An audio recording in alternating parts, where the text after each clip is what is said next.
next time we come back. So we're just going to skip to Foxy's videos of the week.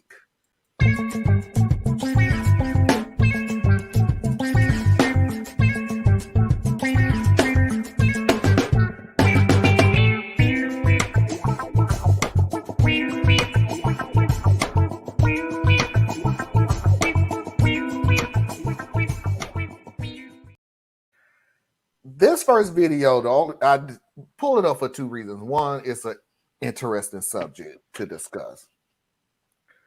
Two, I hate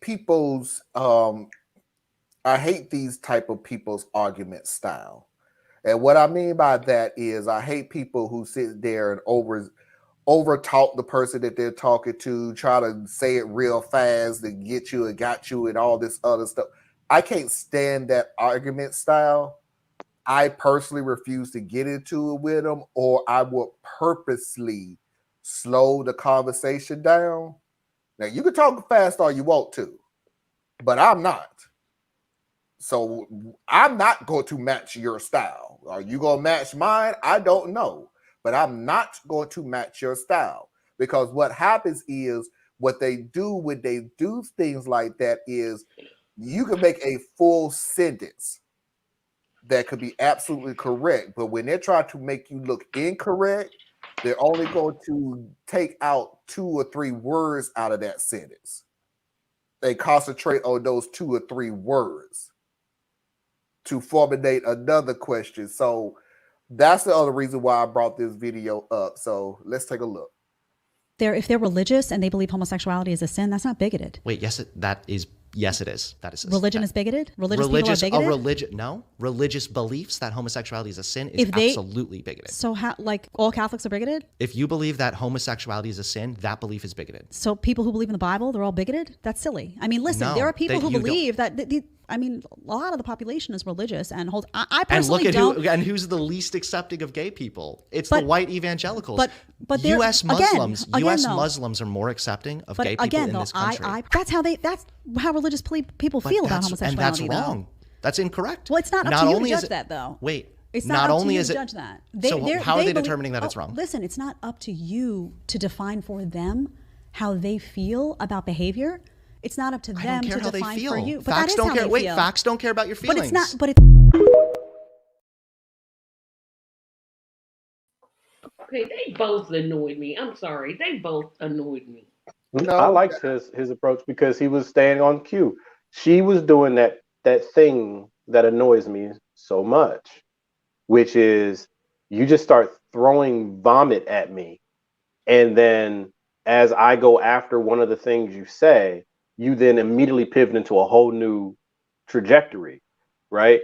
Like, if your belief, doesn't matter where it came from, is saying that another person's existence is wrong, your belief is bigoted. That's the point.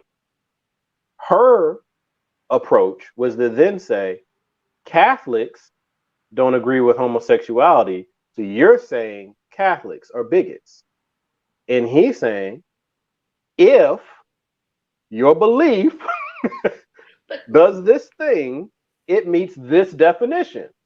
And she tries to do a false, straw man, where you switch it, so now you're attacking a protected group. Ooh, you said you're against Christians. Ooh, you said you're against Catholics. Ooh, when really, no, I'm talking about A plus B equals C.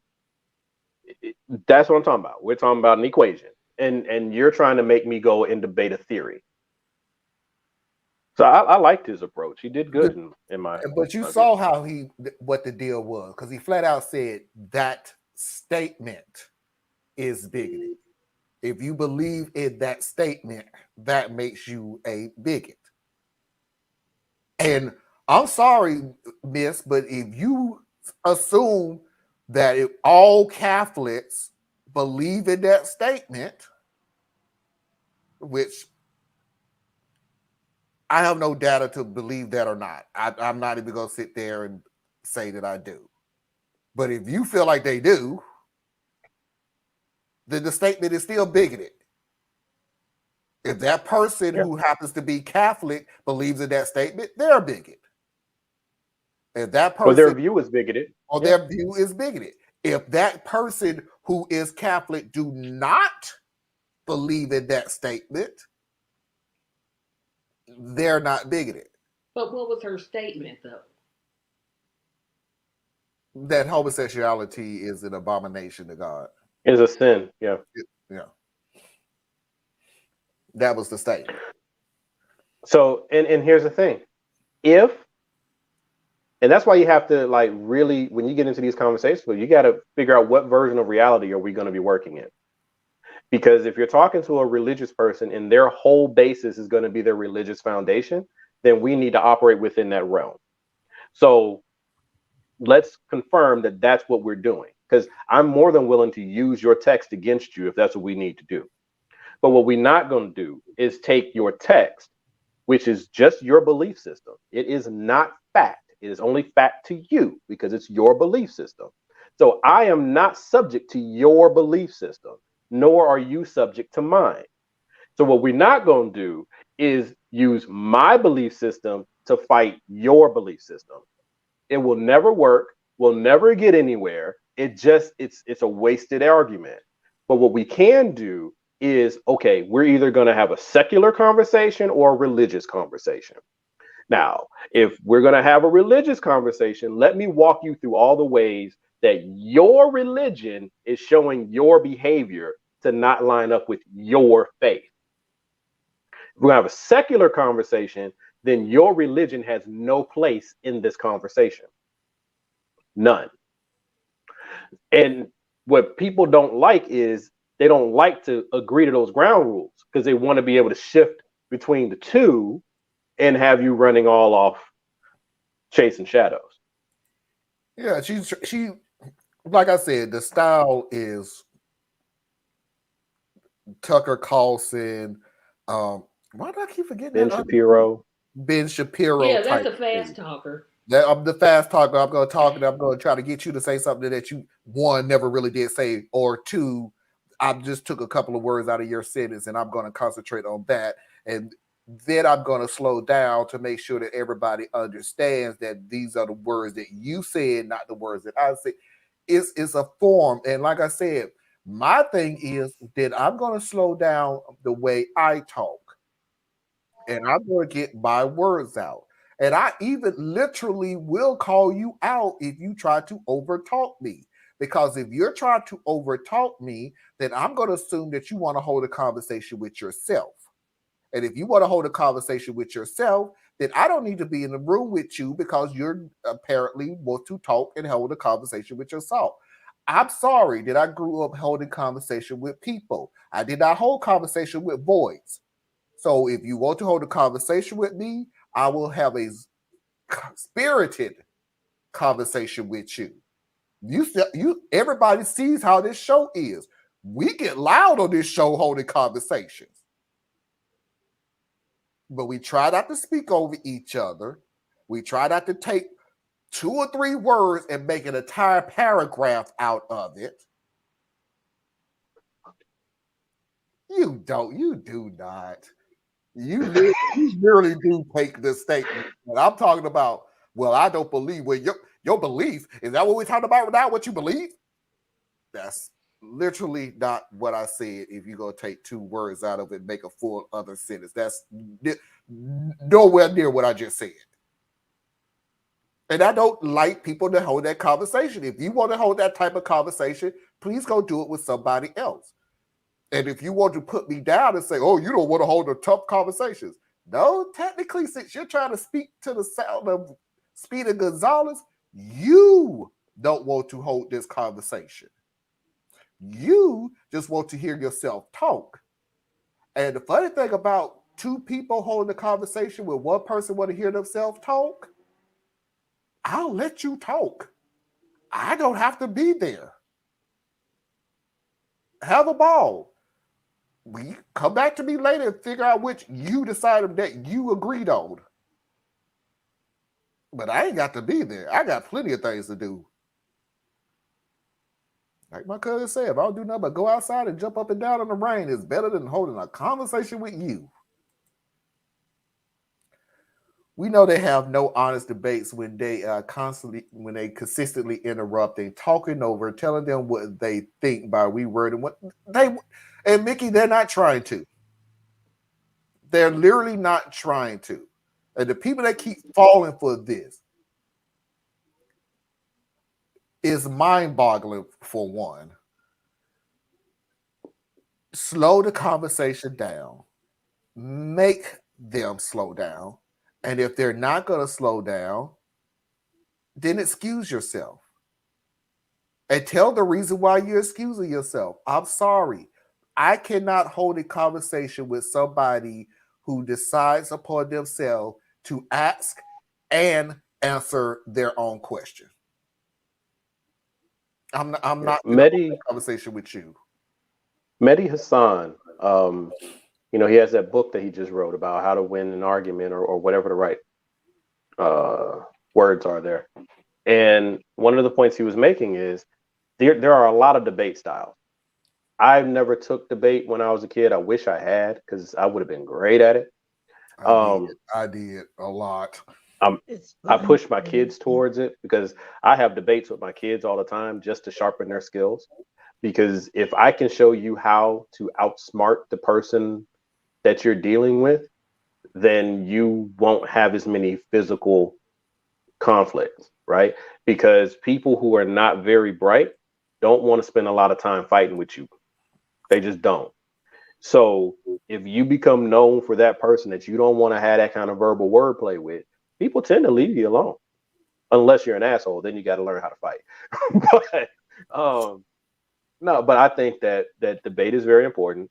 And one of the styles that is very popular on the right at this moment, I don't know the right terminology. He used the right terminology, but it's basically that verbal vomit thing. I am going to overwhelm you with points, not facts, not any. If I have a fact, I'll give you a fact. If I have an opinion, I'll give you an opinion, and I'll blend them all together, and I'll just keep throwing them at you, so that you get stuck trying to keep up with responding to each of my allegations. In sales, I call that verbal fetch, right? Rhetorical fetch, right? They don't actually want to get you anywhere. They just want to throw this out there. You go chase it down, bring it back to them, throw another one out there, and you go out there and do that. And next thing you know, you're just in this weird loop where you're not going anywhere. You're just getting frustrated. And your frustration is their point, right? And then to the audience, they just keep saying, this person seems to be calm, collected, and he's making points.